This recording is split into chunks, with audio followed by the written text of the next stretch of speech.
the idea where Oregon is going in the direction of legalizing all the drugs, what they're thinking about doing, is that the right direction? I'll read exactly what they're doing. Oregon votes to decriminalize all drugs for mental health treatment. First state law of its type makes maximum fine for possession of any drug $100 and increases treatment, which means cocaine. If I have cocaine, I'm caught. It's a $100 fine. With results from 76% of precincts reporting early Wednesday morning, 59% of Oregonians approved Measure 110, the drug decriminalization referendum, and 56% voted for Measure 109, according to Associated Press. The campaign in favor of Measure 110 raised $4.5 million. The 109 raised $5.7 million. What are your thoughts about what Oregon is doing with drugs? Is this the right direction we're going with legalizing every drug? Not legalizing, just defined as $100. Right. So it's not decriminalizing it completely. Yeah. It's reducing the penalties for it. And the articles I've read say that their reasoning is to focus more on rehabilitation. Okay, I'm in favor of rehabilitation. I don't think legalizing or reducing penalties is the way to go about that. People say, well, it'll give them more incentive to get into rehab. Why? Why is it going to give you more incentive? What we're going to see when you legalize marijuana, we recognize marijuana, and this might be my personal opinion or law enforcement opinion, but I think a lot of Americans would agree with this. It's a gateway drug. So I think back to when I was a kid. I'm a little kid in Tennessee. Somebody stole a beer out of Dad's refrigerator. We all sat around and took a drink of beer because it was cool. It was that peer pressure thing. Mm-hmm. It tasted like crap, at that age, but you thought you were cool. And so what's the next step? Well, somebody stole a bottle of wine out of Dad's refrigerator, so we took a drink of that, and that's not so bad. So then we're graduating into whiskey and to liquor. It's the same principle with narcotics. People try marijuana and they're like, that's not so bad. It makes you hungry afterwards. I've been told, now, just so you know, I've never smoked marijuana, but I've been told it creates what they call the munchies. Preacher's boy taking beer away from dad. I mean, your dad was drinking beer. Yeah, not my dad. Oh, I thought you were talking about your dad. I'm like, listen, that's a pretty aggressive church if pastor comes. I mean, those messages got to be powerful messages. Hey. Let me tell you, my dad was a Southern Baptist minister. He ruled by the rod. So he was legit straight. I grew up a very different lifestyle than most people. You look at those numbers in Oregon, right? 55% went for it. I mean, are you kidding me? Who believes that? Who literally thinks that's a good idea? Is it just young people that are saying yes? Just people that do drugs? Here's the other question. That's why this thing with Sidney Powell is so important. If they can manipulate the presidential election, if in fact it did happen, what about some of these propositions, some of these other things in other states? Why couldn't they, skew the results on that as well? I mean, something like legalizing drugs, or what they want to do in Seattle or in Washington is legalize misdemeanors, essentially. That one came out yesterday. That just brings more chaos to society, which there is one faction that wants that. So the trickle-down effect from the potential of this fraud on these voting machines just goes so deep.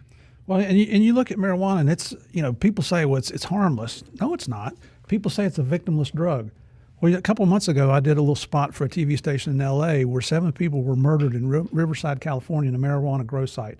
They didn't take their money. They didn't take their drugs. It was a retaliation attack. To me, it looks like it's probably competition. Yeah, that was the one at that party, right? That outdoor party? No. This was a private house, and there were 7 people in there that had been maintaining this grow site. Is that victimless? When you've got 7 murders, that's not victimless. It's ridiculous. But now you look at we're looking at the hard drugs. We're looking at cocaine, heroin, methamphetamine, opioids. Holy cow! It's now acceptable to have possession of illegal opioids.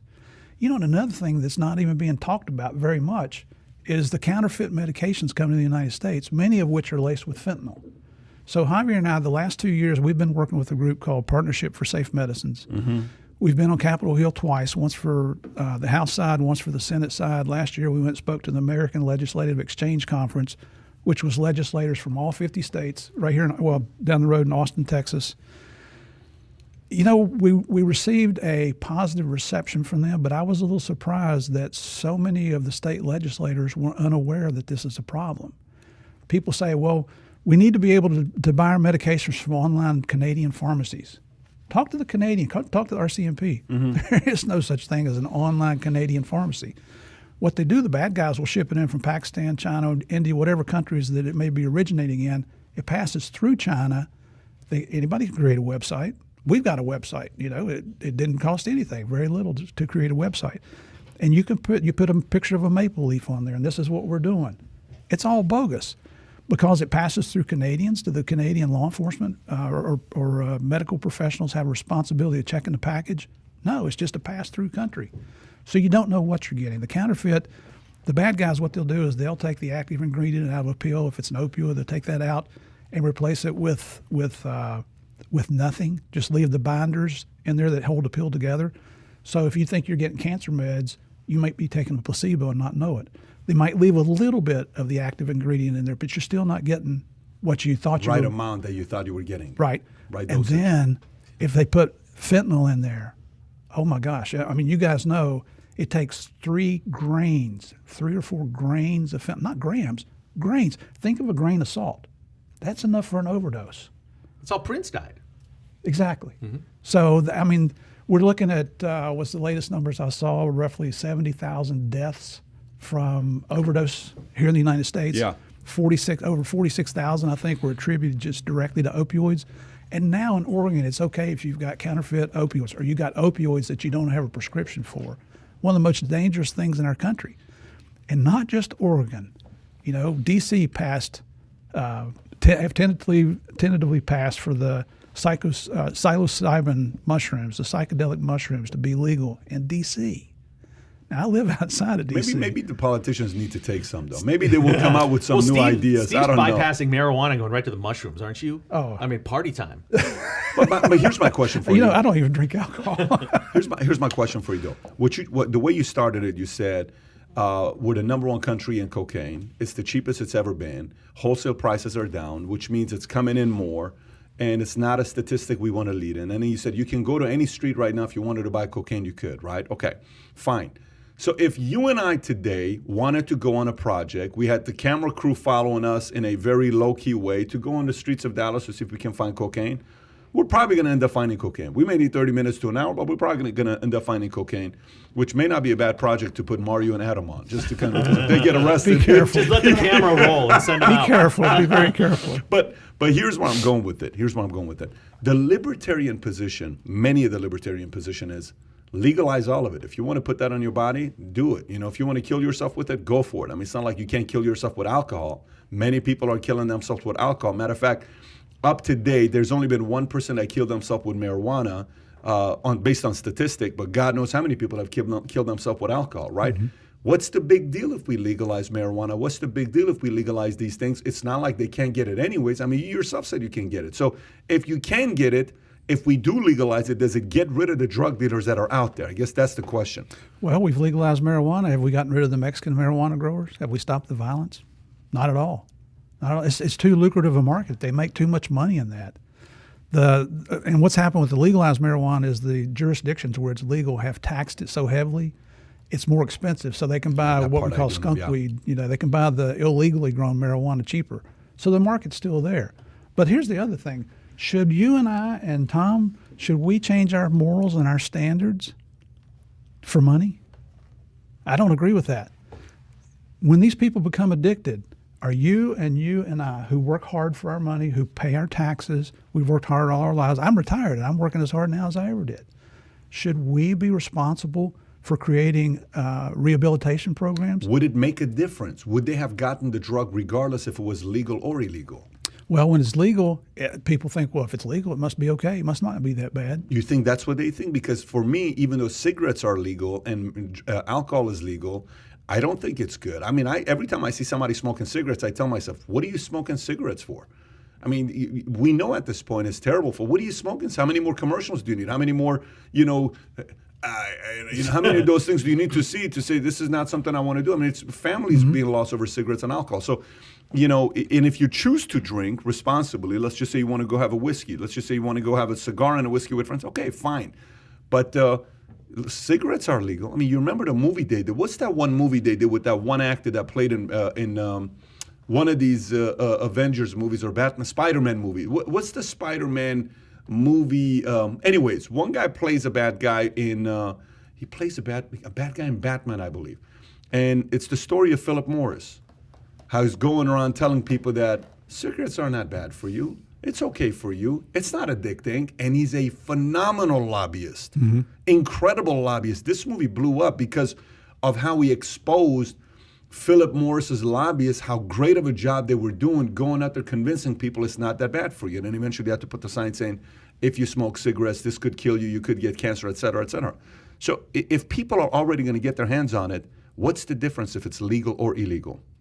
The difference is it's going to change your lifestyle. If you become addicted to it, you can become a non-productive member of our society. No, I get that. What I'm asking is, but if I can get it, Steve, if it's legal, I have access to it. If it's illegal, I still have access to it. What is the difference? Well, I think when you legalize it, it's just, so you've got people who are saying, and this has been proven with marijuana, I've always wondered about it. Well, now it's legal. Let me try it. Yeah. Becoming addicted to marijuana is not going to happen if you smoke a few times. Heroin, cocaine, methamphetamine, opioids, the chance for addiction can be there with the first use. Now, people are going to argue about it. You're going to get a lot of negative comments because I said that. Go back and read the jurisdictional, or go back and read the researches, the reports that a bona fide CDC or medical research paper, not some group that, I think marijuana should be legal because I want to try it. Look at legitimate studies and see what's happened. Countries around the world have tried legalizing drugs with good intent. But the truth is, if you go look at them, it hasn't worked in any country yet.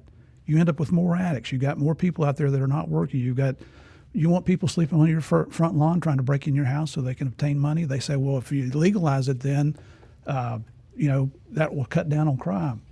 Well, you still got to gain money to buy it. Just because it's legal doesn't mean it's free. Here's a little unofficial survey. I don't see anybody smoking cigarettes anymore. It almost makes me wonder how big tobacco stays in business. How much? Can you pull up how much Philip Morris revenue was in 2020 so far, 2019? Keep going. Okay, but I can't go a day without smelling marijuana, without seeing people smoke it. Now it's legal in California, but you go for a walk, it's way on the weekends. You're smelling it everywhere. You go to LAX, and that's the big new thing now. People smoking pot outside of LAX. I smell it all the time, every single week. So holy moly, 77 billion US dollars cigarettes. Wow. Think about it. They're spending way less money on advertising, so their profit margins are probably way better, right? I mean, imagine how much they were on every magazine, billboards. Yeah. They used to spend so much money. Clearly, they're getting cigarettes into the hands of people. How much is a pack of cigarettes? How much is a pack of cigarettes today? What's the pack? Would you guys know or no? I mean, I have no idea. But type in what's the price of a pack of, anybody knows the price of a pack of cigarettes? If you're watching this, comment below. Obviously, you're giving yourself away that you kind of know. But I'd guess $5, right? So let's do the math. Each pack of cigarettes, how many cigarettes does it have? Can you go and do the math? Tell me how many cigarettes in a pack? 20. So 20? 20 cigarettes. Okay, 628. Let's do the math here. I'm actually curious to know. So 628 divided by 20. 31 cents. Figuring out how many cigarettes get I just smoked a kind year. of want to do the math. I mean, I am such a... He's looking for a new investment. 250 billion cigarettes per year. Guys, 250 billion cigarettes smoked every year. 250 billion It's a lot smoked. of puffing, man. So 250 billion cigarettes smoked. If you took it down to average of 7.7, what's 250 billion divided by 7.7 billion? If you just did it by 7.7 billion, you're talking about each person on average smokes 3.2 cigarettes per year. Okay, each person. If each person Including smokes, children, have babies. you smoked any this year? I haven't smoked any. Have you? Have you? Cigars, have you yes, but not cigars. cigarettes. Me too, but not cigarettes. A 250 million cigarettes are still being smoked per year. Oh my God. By the way, if you're watching this, you're a proud cigarette smoker and you're willing to say, I smoke cigarettes proudly. I know some of you guys won't admit to it, but if you're a proud smoker of cigarettes, comment below and say you smoke cigarettes. I'm actually curious. Isn't it unbelievable? 30, I don't 40 understand years cigarettes. ago? That's the one thing I Right. don't understand. Imagine I understand weed. I don't understand cigarettes. Right, and to think that people used to smoke on airplanes 30, Yeah. 40 years ago. Yeah. I mean, it was everywhere. Now it's just not cool anymore. We see the old movies, even in Congress. You're testifying before Congress, and they're sitting there smoking a cigarette during in open Congress. Well, Biden wants to legalize marijuana across the board. nationwide, similar to the federal minimum wage that they want to do. Across the board, they want to legalize marijuana. So if you're watching this, you saw the little banter that we have here. Press thumbs up if you say legalize marijuana. Push thumbs down is if you say absolutely not, do not legalize marijuana. Right now we have 334 thumbs up, 2 thumbs down. So we'll see what's going to happen with the difference there with thumbs up and thumbs down. I'm actually curious on what the average viewer thinks, whether we should legalize it or not. Let me say one more thing Please. about marijuana. Now, and again, this is kind of odd coming from, I was a cop for 38 years. Javier was also. I don't believe that anybody should live in chronic pain. If you have cancer, whatever the medical condition is that causes you chronic pain, legitimate, not self-imposed, but or created in your own mind. Yeah, imaginary. And if smoking weed relieves you of that pain, if psychologically you think that relieves you of the pain, quite honestly, I don't have a problem with it. But that's medical marijuana. That's not, growing your own weed in the backyard or going out and buying skunk weed from somebody out in the field.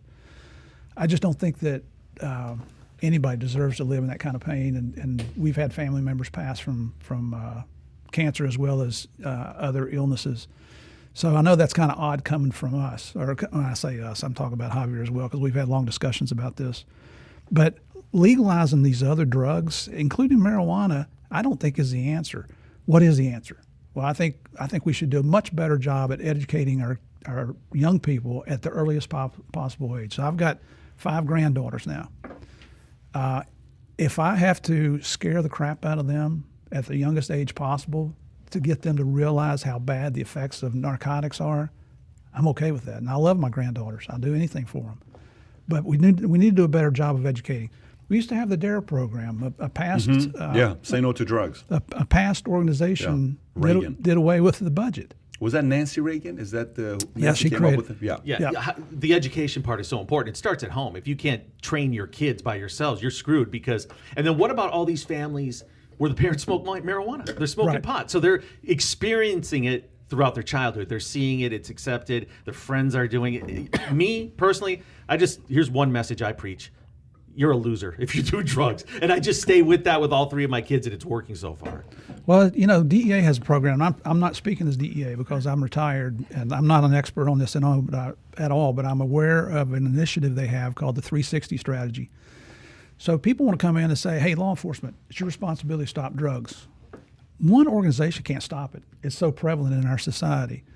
So what they've done is 360 goes into a city, a high-risk city, and they bring every component of the city together. So you got your law enforcement, your court system, your politicians, your doctors, your pharmacies, your housewives, the faith-based community. Everybody comes in and collectively works to come up with a solution to whatever the drug problem is in their community. And they're seeing some successes. Is it an overwhelming success? No, but they are seeing progress. So I think that's a pretty good operation. I think whoever thought that up in DEA did a phenomenal job coming up with the concept. But also, I'm a big proponent of self-acceptance and responsibility for your actions. Our society today has become so permissive, anything's okay. I mean, it's just ridiculous what's going on out there, right? So, but, I knew if I did certain things, I was going to pay the price with my dad. And I knew what I did grow up in a rough upbringing because of what was expected. But that was the bottom line. I knew what was expected, and I knew what the penalty was if I didn't live up to expectations. So why don't we have that now? Why is it okay for you to go do everything you want to do when you're hurting other people? It's just, I'd like to see us get back to where we're making good, sound decisions and we accept our responsibilities for a bad decision. Yeah, I tell my kids this story. My 2 sons, I sat them down. I said, you know who the president is? Yes, President Trump. I said, do you know his older brother? No. Who is he? Fred Trump. Do you know what happened to him? No. He died. Do you know how he died? No, from drinking too much alcohol. He drank too much alcohol, became an alcoholic, and then he eventually killed himself. You know who doesn't drink any alcohol? Who? President Trump. Why not? It's a personal decision that he made. So I go through that process. So then I told the story, I think, a couple months ago. So we had some people over, and we have alcohol in the closet. So she opens it up, and our nanny says, yeah, that's alcohol. And my son comes up to me, my 7-year-old. He says, Daddy, why do we have alcohol in the house? If you say alcohol kills people, why do we have it? Look how they hold you accountable. Right. And my oldest son, trying to protect me, says, Dylan, Daddy has alcohol in the house in case something happens, you get a wound to put alcohol on it. That's why we Good for him. at my oldest son. First aid kit. It's interesting, how he thinks about it.